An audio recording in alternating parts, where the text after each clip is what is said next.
Halo sahabat kabar bursa, gimana kabarnya hari ini? Semoga tetap sehat ya. Nah, hari ini kembali hadir KKB alias kelas kabar bursa bersama saya Maria Rahuhalik. Sahabat kabar bursa, kita tentu masih ingat bagaimana IHSG belum lama ini mengalami trading halt sebanyak dua kali, yaitu pada 18 Maret dan 8 April 2025 lalu. Kondisi ini melahirkan peluang investasi, namun kewaspadaan tetap menjadi kunci agar kita terhindar dari resiko. Nah, di edisi kali ini kita akan membahas strategi bottom fishing pasca trading halt IHSG bersama Ibu Liza Kamelia Suryanata, Head of Resort Kiwum Sekuritas Indonesia melalui sambungan Zoom. Tapi sebelum itu, mari kita simak kabar bursa berikut ini. Pasca penangguhan sementara perdagangan atau trading halt di Bursa Efek Indonesia, pasar seringkali diwarnai oleh ketidakpastian dan volatilitas yang tinggi. Namun di tengah gejolak tersebut, tersembunyi peluang bagi investor yang memiliki keberanian dan strategi yang tepat, terutama melalui pendekatan bottom fishing. Strategi bottom fishing mengacu pada upaya mengidentifikasi dan mengakumulasi saham-saham berkualitas yang mengalami penurunan harga secara signifikan, seringkali akibat sentimen negatif pasar atau peristiwa luar biasa seperti trading halt.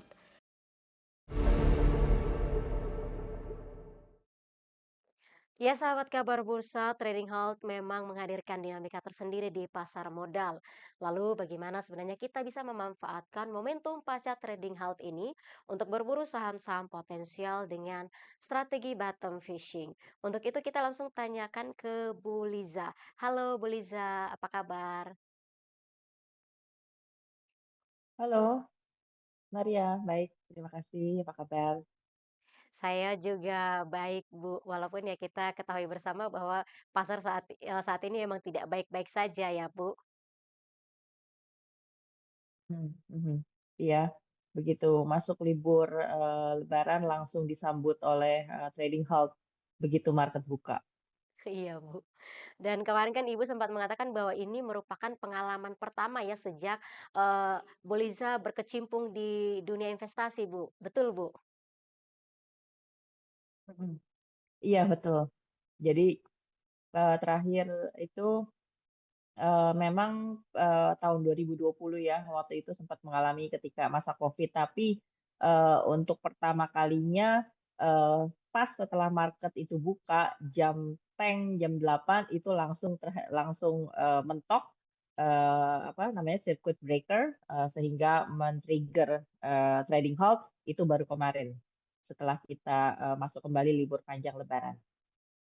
Ya, Bu Liza ini kita langsung saja, sebenarnya apa sih yang dimaksud dengan strategi bottom fishing dan mengapa strategi ini relevan untuk diterapkan pasca trading halt IHSG? Bagaimana, Bu? Oke. Mungkin pertama-tama perlu kita pisahkan dulu 2, istilah tersebut ya. Bottom fishing itu maksudnya adalah, ketika kita, mulai akumulasi harga, saham-saham yang harganya sudah cukup jatuh dalam, bahkan ke level area support-nya yang, mungkin saja bukan support jangka pendek, tapi juga jangka menengah ataupun jangka, panjang begitu. Dan ini tentunya dilakukan ketika market, sedang dalam kondisi memerah ya, dan mungkin juga di tengah tekanan jual yang cukup deras, jadi ya statusnya, kurang lebih masih spekulatif buy begitu. Ya itu namanya bottom fishing begitu. Nah sedangkan, apakah bottom fishing ini merupakan strategi yang cocok diterapkan ketika market sedang trading halt. Nah, itu mungkin perlu kita pisahkan dulu ya dari kenyataannya. Karena tidak semua trading halt itu eh, diadakan ketika market sudah mencapai bottom-nya begitu. Jadi trading halt itu istilahnya adalah ketika penurunan IHSG memicu circuit breaker yang akhirnya mengharuskan, para pelaku pasar untuk cool down dulu, alias diberikan trading halt selama kemarin 30 menit, begitu. Nah, jadi masalahnya, bottom fishing ini jadi, di sini perbedaannya adalah posisi ya, posisi harga atau, lokasi lokasi atau posisi level IHSG di mana kapan kita melakukan bottom fishing itu mungkin tidak sama dengan ketika trading halt terjadi. Trading halt itu kan artinya ketika market lagi jatuh dalam, tapi apakah jatuhnya itu sudah mencapai area support, bottom-nya IHSG? Nah, itu perlu kita kaji ulang lebih dalam lagi. Iya, Bu, sebenarnya ini relevan nggak sih kalau diterapkan pasca, trading halt, Bu? Strategi ini maksud saya, Bu. Bisa saja relevan ketika trading halt, sorry, ketika, market yang sedang jatuh dalam itu kayak kemarin kita langsung dibuka langsung turun 9% ya. Nah, IHSG-nya langsung jeblos ke bawah, angka 6.000. Nah, di situ, terdapat support support jangka panjang di area 5880. Ya, pas kebetulan kemarin itu jadi trading halt-nya, setelah trading halt itu dibuka maksudnya, para pelaku pasar itu kembali langsung, berbondong-bondong untuk bottom fishing. Nah, itu, jadi, cukup relevan aksinya kemarin itu. Ya, baik Bu Liza, sebenarnya strategi ini, cocok untuk investor dan trader kelas kakap saja atau memang bisa juga digunakan untuk, investor dan trader pemula, Bu? Sorry boleh lagi? Suaranya lo putus-putus. Oh, ya baik. Sebenarnya strategi ini cocok untuk, investor dan trader kelas kakap atau memang cocok juga untuk digunakan oleh investor dan trader pemula, Bu? Kalau, bedanya trader kelas kakap atau pemula. Yang ya dua-duanya sama-sama oke, tapi mungkin yang ketika kita bottom fishing itu, dan ketika kemarin itu IHSG-nya jatuh dalam dan langsung terjadi rebound dengan cepat begitu mencapai level 5880 mungkin buat porsi, investor kakap mereka tidak bisa dapatkan banyak begitu ya. Dan investor kakap itu kalau nggak salah jika yang di sini yang kita maksudkan adalah fund manager, mungkin, mereka melakukan pembelian secara bertahap. Jadi, bisa saja ketika kemarin itu, IHSG jatuh dalam 9% mereka juga ada sedikit akumulasi. Nah, bersamaan dengan saat itu juga pastinya investor retail gitu ya. So, dua-duanya ada, cuman masalahnya, penggunaan dana keduanya saya rasa, dikurangi dari masing-masing alokasi mereka, menurut skala mereka gitu dikurangi. Mungkin cuma pakai seperempat saja dari dana trading mereka yang biasanya karena sifatnya sangat spekulatif dan harus apa ya, istilahnya tuh harus, cepet-cepetan ambil harga di support gitu, di bawah gitu ya. Dan tidak semua orang juga, punya kapasitas mental yang, berani ketika market sedang merah dalam kemudian dia, berani untuk beli melakukan posisi buy itu. Jadi ya investor kakap maupun retail dua-duanya sama-sama bisa sih. Ya, baik, Bu. Berarti emang bisa untuk investor kelas kakap dan pemula, hanya saja memang porsi dananya harus dikurangi ya, Mhm, Bu, karena memang resikonya cukup tinggi ya, Bu, ya, di tengah fluktuasi pasar ya, betul, Bu. itu dia. Iya. Bu Liza, ini Mhm. sebenarnya, faktor-faktor fundamental apa saja yang perlu dipertimbangkan investor saat melakukan bottom fishing pasca trading halt IHSG untuk mengidentifikasi saham-saham yang, berkualitas, Bu? Bagaimana, Bu? Oke, faktor fundamental untuk, menentukan bottom fishing apa yang emiten, yang fundamentalnya bagus begitu ya. Nah, yang pastinya, berkaitan dengan kondisi laporan keuangan nomor satu ya. Jadi, ketika kemarin itu IHSG-nya crash. Nah, kemudian, kita mungkin beberapa hari sebelumnya ini sudah merasakan juga ada sedikit longsoran gitu ya di market. Nah, dan pada saat-saat itu saya rasa juga para pelaku pasar ini sudah mulai lirik-lirik nih, sudah mulai membidik ya, saham apa yang biasanya menjadi preferensi mereka. Nah, market itu bagusnya kalau, kembali recover, maka akan dipimpin oleh sektor finance. Nah, jadi sorry, dan kebetulan sektor finance itu juga, menjadi pilihan utama dari dana asing ya. Makanya kemarin nggak heran juga ketika asing banyak keluar, outflow yang, pertama kali dijam itu ya saham-saham banking begitu. Nah, ketika market mau recover alias IHSG-nya mau technical rebound, harusnya juga dipimpin oleh sektor finansial ya, selaku tulang punggung IHSG. Nah, jadi, nggak salah kalau kemarin kita ketika ketika, bottom fishing itu memilih untuk menghajar apa, alias, untuk, borong saham-saham, perbankan besar begitu. Nah, terus kemudian juga mungkin kita harus lihat-lihat situasi, apa, sentimen market. Apa yang menyebabkan market crash belakangan ini, baik regional maupun juga dalam negeri gitu. Sentimen apa sih yang terkait ini, sentimen negatif apa maksudnya, yang, terkait di sekitar, market crash ini gitu. Jadi ya kita jangan pilih sentimen yang sama seperti itu. Kalau misalkan, karena ancaman resesi global, tarif ya, kan kemarin itu kan, isunya adalah tarif. Donald Trump menetapkan tarif kepada sekian puluh negara, oleh karena itu jadi, sampai-sampai JP Morgan dan Goldman Sachs itu, menaikkan, proyeksi resesi global, dan akibatnya juga mungkin eee menekan harga komoditi dan energi ya, karena kalau, pertumbuhan ekonomi global itu turun, kan otomatis juga permintaan akan energi akan turun ya. Jadi kita hindari sektor yang terkait gitu. Jadi ya harus pilih-pilih sentimennya juga. Kondisi makroekonomi atau, global saat ini lagi berpihak ke sektor apa, begitu. Ya, Bu Lisa, ini kita juga, apa namanya, indikator teknikal apa saja yang dapat digunakan untuk mendukung analisis fundamental dalam strategi ini, Bu? Oke, kalau saya penganut, analisa teknikal klasik sebenarnya. Jadi, saya percaya bahwa, kita harus perhatikan area support dan resisten dari harga-harga saham, portfolio kita gitu.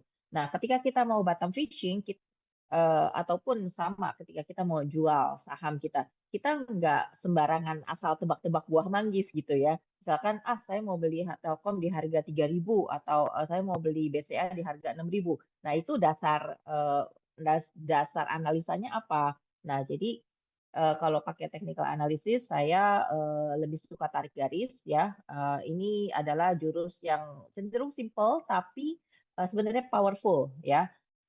Tarik garis, trendline itu, buat para analis teknikal itu adalah, apa, jurus basic yang harus dikuasai at least gitu. Nah, terus terus kita tambahin indikator, misalkan MA 10, MA 20, 50, kalau untuk yang time frame-nya lebih panjang bisa MA 200 juga gitu.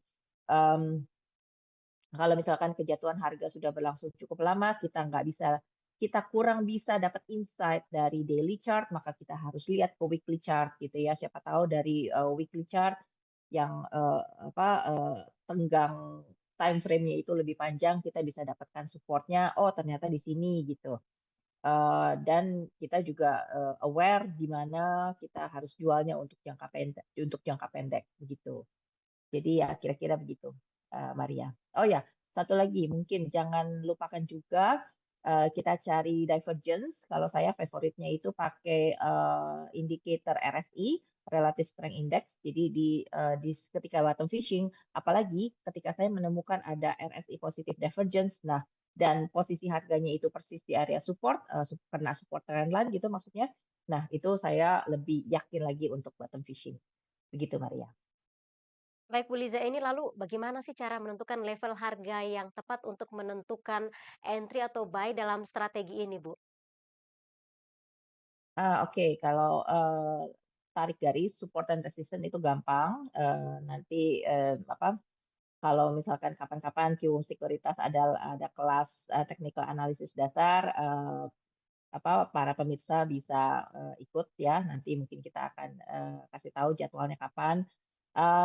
Nah, jadi ketika harga sampai di, garis trendline tersebut, itu statusnya masih, spekulatif buy, karena belum tentu akan balik, belum tentu akan ada technical rebound ya, that's why kita namakan itu adalah bottom fishing gitu ya. Terus kemudian, jika kita kombinasikan dengan RSI let's say, ketika harga jatuh ke area support tersebut, kemudian RSI-nya mungkin menunjukkan positive divergence. Nah, di situ adalah indikasi bahwa buying momentum, terlihat, mulai ada, artinya, orang-orang mulai mulai lakukan, langkah akumulasi juga. Nah, kita juga bisa ikutan masuk di situ. Jadi dikonfirmasi juga oleh, indikator RSI-nya. Demikian, Maria. Oke, Bu Liza, ini sebenarnya Bu Liza, sebenarnya menurut Bu Liza sendiri, sebenarnya seberapa penting diversifikasi, portofolio dalam strategi bottom fishing ini, Bu? Dan bagaimana cara melakukannya dengan efektif, Bu Liza? Diversifikasi mungkin, adalah suatu jurus yang cocok dilakukan ketika, market sedang bullish ya. Jadi artinya, diversifikasi itu kan dimaksudkan ketika kita tidak menaruh semua telur kita di satu keranjang, artinya bukan di sektor yang sama, karena untuk, jaga-jaga, jikalau misalkan sektor ini terkena apa ya, suatu isu fundamental yang, memberatkan, maka otomatis semua saham yang ada di sektor tersebut juga akan jatuh, harganya tertekan gitu ya. Nah, untuk menghindari resiko tersebut, jadi kita tidak taruh telur kita semua dalam satu keranjang, melainkan kita juga ada posisi di sektor lain gitu. Tapi, ini akan menjadi backfire alias bumerang kalau misalkan, situasi market saat ini sedang tidak kondusif ya, artinya, sedikit minim sekali sentimen positif. Artinya mungkin, apa, kita kita menggunakan jurus bottom fishing ini, cuma sekedar untuk trading cepat. Padahal, in general secara umum market, atmosfer market itu belum sepenuhnya sehat gitu ya. Jadi kita, istilahnya, trading cepat saja, kita, spekulatif buy dengan alokasi dana yang lebih sedikit juga, itu maksudnya untuk bukan untuk hold lama-lama begitu, bukan untuk long term gitu. Cuma cuma, manfaatkan saja ketika harga sudah jatuh cukup dalam dan kita yakin menurut, indikator nih ya, menurut technical analysis, oh indikatornya sudah masuk area oversold dan di sini juga ada support dan kemudian ada positive divergence. Nah, di tengah market yang lagi istilahnya sepi memberikan cuan alias capital gain, jadi ya kita masuk, tapi bukan untuk, hold jangka panjang, cuma untuk ya maybe sekitar 1, 2 hari, paling lama seminggu gitu ya, kita sudah lepas, portofolio kita. Nah jadi, mmm, di situlah, fungsinya begitu, Maria. Berarti, strategi bottom fishing ini lebih cocok untuk investasi jangka pendek ya, Bu? Ya saya rasa demikian karena, se jadi begini, mungkin strateginya yang baik adalah kita bagi, pembelian kita menjadi, 2. Ada satu yang bisa untuk jangka panjang, ada satu yang untuk jangka pendek. Maksudnya begini, ketika bottom fishing itu kan kita dapat harga saham sudah murah nih ya, mungkin juga, jarang-jarang dapat harga semurah ini gitu istilahnya, karena jatuhnya cukup dalam dan itu tidak pernah terjadi selama berbulan-bulan atau bahkan mungkin setahun, setahun ini tuh tidak pernah terjadi gitu. Nah, kalau kita cepat jual lagi kan mungkin kita merasa sayang gitu ya. Nah, Ya. saya atau mungkin juga Bapak Ibu punya pandangan, oh, fundamental Indonesia ke depannya akan oke, tarif ini akan bisa di-resolve dengan baik-baik, semua negara happy, win-win solution, maybe gitu. Nah, kita punya keyakinan seperti itu. Nah, jadi, Bapak Ibu merasa sayang udah dapetin saham dengan valuasi harga semurah ini, jangan dijual cepet-cepet gitu. Nah, tapi then again, market is always right dan lagi juga kita tidak tahu apa yang akan terjadi dengan market ke depannya ya, apalagi dengan sosok Donald Trump ini yang mana orangnya tuh, sering sekali kan berubah kata gitu dan sering sekali bikin kebijakan tiba-tiba gitu. Begitu, kita susah-susah, lakukan analisis, tapi begitu dia posting gitu ya, nanti malam dan semua analisis kita bisa buyar gitu.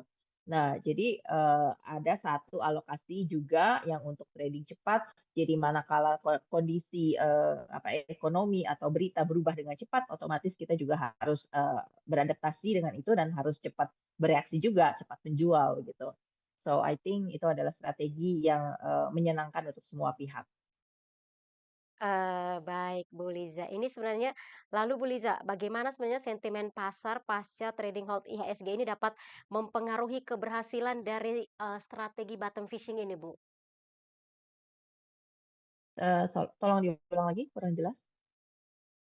Ya, baik Bu Liza, saya ulangi pertanyaannya ya, bagaimana sentimen pasar pasca trading hold IHSG ini dapat mempengaruhi strategi bottom fishing, Bu? Kondisi pasar setelah trading halt mempengaruhi Iya, strategi bottom fishing. Oke, mempengaruhi keberhasilan strategi ini, Bu, strategi bottom fishing maksud saya. oke, mungkin maksudnya begini, kayak kemarin yang terjadi ya, di hari Selasa tanggal 9, ketika kita baru masuk, kita begitu buka buka market jam 9 itu langsung disambut oleh trading halt, jadi, mundur, 9.30 baru buka. Nah, di 30 menit itu mungkin kita agak deg-degan, jujur gitu kan ya. Waduh, baru-baru buka market udah langsung jeblok ini 9%, apa yang akan terjadi? Tapi kemudian kita punya waktu untuk berpikir dengan kepala dingin gitu. Terus kita pada hari itu juga untungnya, market regional itu pada menghijau ya, Nikkei, Shanghai, SPI gitu. Nah jadi, kita akhirnya begitu trading halt-nya dibuka kembali, jam 9.30, otomatis banyak orang yang, bottom fishing di situ gitu ya, yang beli ketika harga lagi murah-murahnya tersebut. Nah jadi, eee, a kalau, Maria bertanya apa yang, menentukan keberhasilan trading halt ini, ya berarti masih, kondisi sentimen market secara keseluruhan gitu.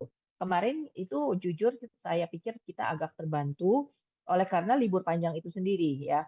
Jadi, ketika kita lagi libur lebaran itu, memang pas di saat Trump menentukan tarif yang akhirnya memporak-porandakan market gitu sedunia ya.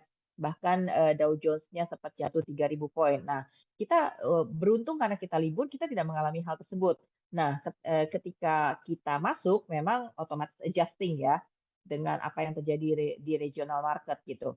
Nah, tapi, sepertinya saya rasa ini cuma tinggal sisa-sisanya aja gitu, sehingga market Asia itu pada Selasa pagi tersebut langsung menghijau. Nah, ini menjadi apa ya, semacam dukungan juga buat kita.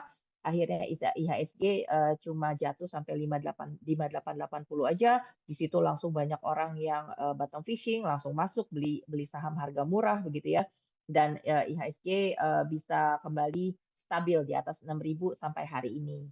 So, I guess kita perlu cari tahu, sentimen regional market bagaimana, terus perkembangan perkembangan apapun lah sentimen yang mempengaruhi kejatuhan market pada awalnya, apakah sekarang sudah dinetralisir atau tidak, begitu.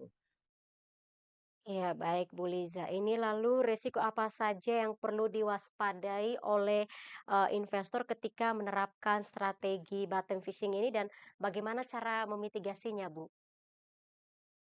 Oke, resikonya adalah satu, pertama, tentunya, money management ya.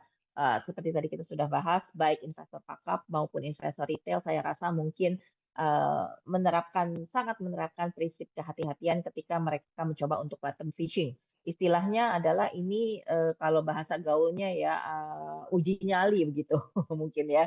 Karena Iya. belum tentu rebound ya, tapi kita tahu di situ ada support gitu dan dari sisi indikator juga udah oversold gitu, terus regional market-nya ijo tuh, kenapa kita nggak coba, kenapa kita nggak, coba ambil posisi spekulatif gitu.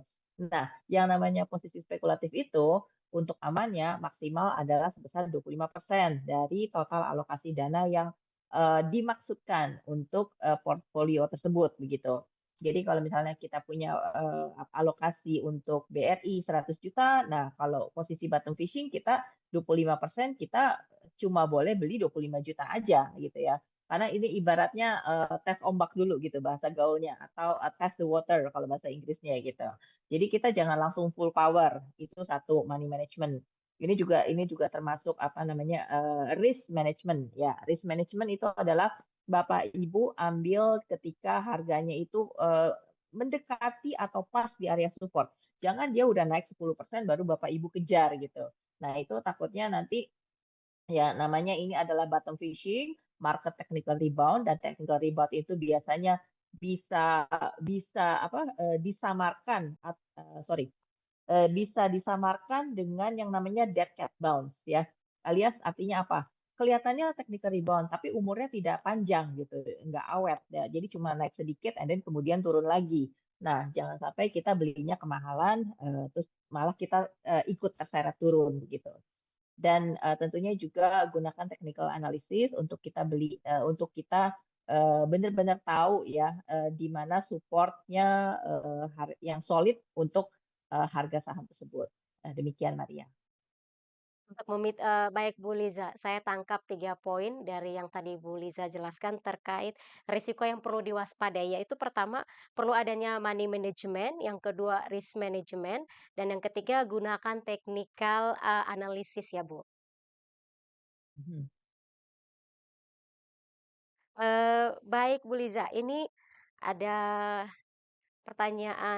satu lagi pertanyaannya Bu, bagaimana sih investor ini dapat mengelola psikologi trading mereka saat menerapkan strategi di tengah ketidakpastian pasar tentunya Bu? Oke.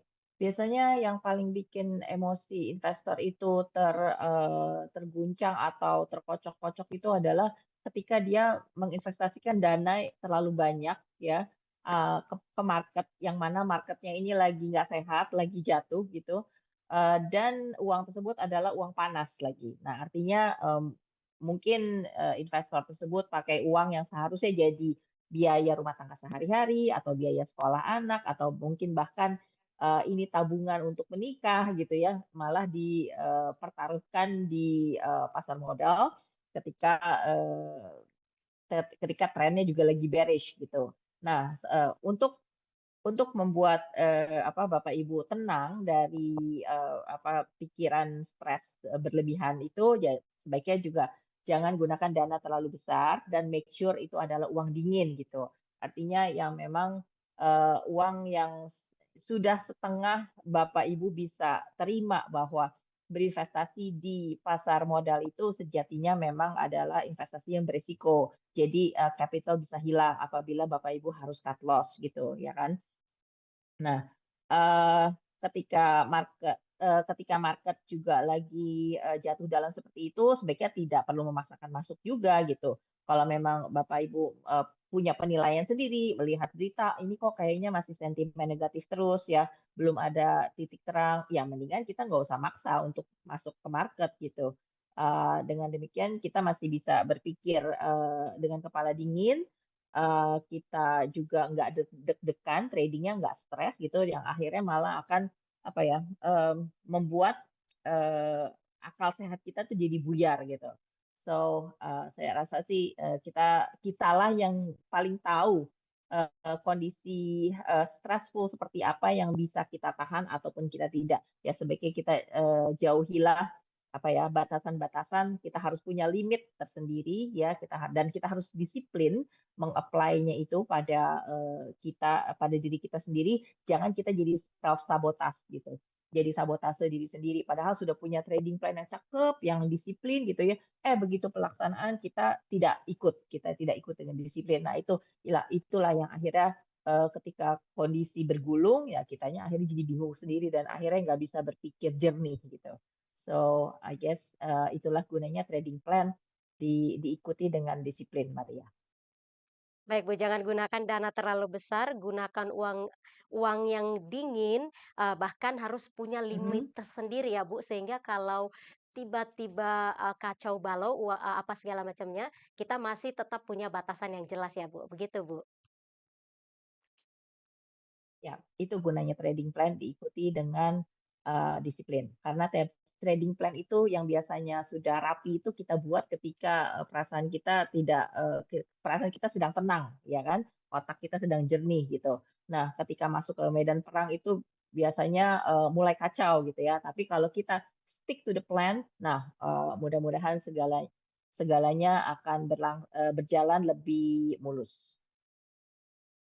Baik, terima kasih Bu Liza untuk waktu serta insight berharga yang sudah dibagikan kepada sahabat kabar bursa dalam kelas kabar bursa kali ini. Sukses dan sehat selalu Bu Liza. Sama-sama, terima kasih, Maria. Sama-sama Bu. Sahabat, terima kasih sudah menyaksikan KKB hari ini. Semoga pembahasan kita mengenai strategi battle fishing pasca trading halt IHSG dapat membuka wawasan serta memberikan keyakinan bagi sahabat kabar bursa dalam memanfaatkan peluang investasi. Saksikan terus kelas kabar bursa dengan tema yang tak kalah menarik lainnya setiap Selasa pukul 19.30 waktu Indonesia Barat. Jangan lewatkan informasi terbaru, peluang investasi yang terpercaya di kabarbursa.com. Saya Maria Rahuhale beserta kru yang bertugas pamit undur diri. Terima kasih. See you.